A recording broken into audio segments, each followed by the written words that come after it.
to His Excellency President William Ruto for his leadership. His initiative in launching the Global Call to Action for Adequate Housing reinforces the global momentum we are seeing and provides a rallying point for governments, partners, and communities to work together. Everybody already said, housing is not simply about shelter.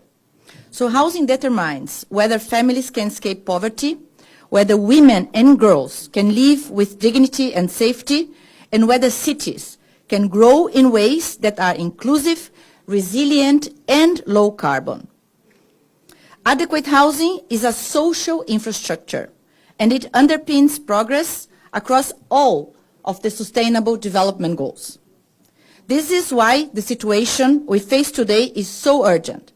Nearly 3 billion people live in inadequate housing, including more than 1 billion in informal settlements and over 300 million experiencing homelessness. At the high-level dialogues convened this year at the resumed United Nations Habitat Assembly and jointly with the president of ECOSOC at the margin of the high-level political forum, one message came through strongly. Housing is no longer seen as a sectoral issue, but as a platform for poverty eradication, equality jobs, resilience, and peace.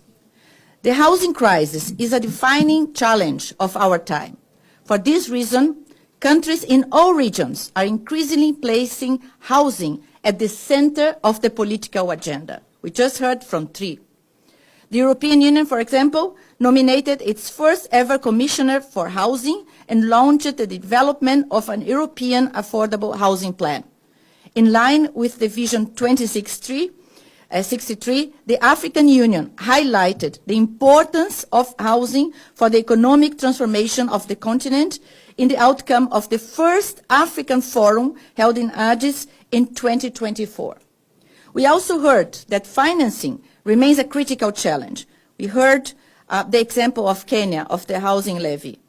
Public resources are absent, but powerful tools are not yet fully harnessed. Land-based finance, cooperative housing funds, community saving schemes could unlock vast potential for sustainable investment.